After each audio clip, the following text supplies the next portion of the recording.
The unfortunate thing about Florida, Gillum said, was that we almost look directly at how we disenfranchise as many people as we possibly can, citing alleged attempts to close polling sites and dismiss absentee ballots. Gillum made his comments at a Monday hearing of the Committee on House Administration devoted to voting rights in Florida. Gillum, a Democrat who lost in November to Representative Ron DeSantis, now runs Bring It Home Florida, a group that seeks to register 1 million voters ahead of the 2020 presidential race, in which Florida will almost certainly play a critical role.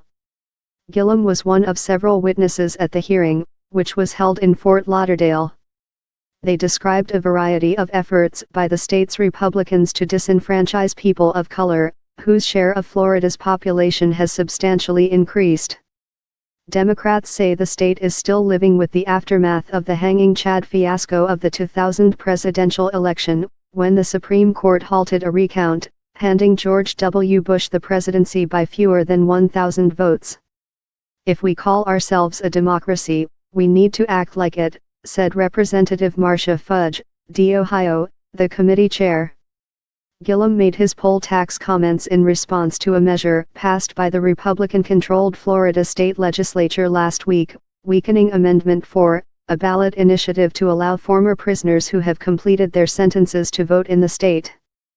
The amendment, which would affect some 1.5 million ex-felons, passed with 65% of the vote in November. An official in the communications department of the governor's office said he was unsure of whether DeSantis would sign the bill. DeSantis has previously been critical of efforts to restore voting rights for people with felony convictions.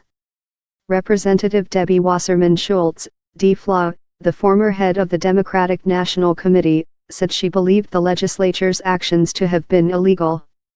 She then asked Gillum if he thought the measure amounted to a poll tax, and whether its intention was sowing fear and confusion among voters.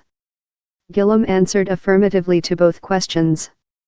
He speculated that Republicans in the state legislature had felt a little bit of a scare earlier in the year when Gillum and his organization urged people of color to go out in droves to regain their right to vote. Gillum and Stacey Abrams, who lost her race for governor of Georgia last year, have portrayed what they call Republican voter suppression efforts in starkly racial terms that harken back to the civil rights era. She called the man who defeated her, Republican Brian Kemp, who at the time was Georgia's Secretary of State, an architect of voter suppression that spent the last 8 years knitting together a system of voter suppression that is unparalleled in America. Both Gillum and Abrams are African American. Abrams formed a group after the election, Fair Fight Action, that filed a lawsuit against Kemp alleging he created an obstacle course of bureaucratic and procedural hurdles to voting that disproportionately affected the poor and people of color. Attorneys for Georgia's current Secretary of State, Brad Raffensperger, argued in federal court last week that the suit should be dismissed.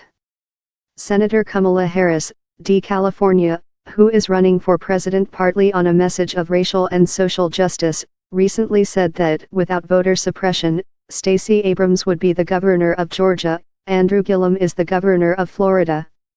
Democrats in the U.S. House of Representatives recently passed a bill that would make Election Day a federal holiday and expand ballot box access in other ways.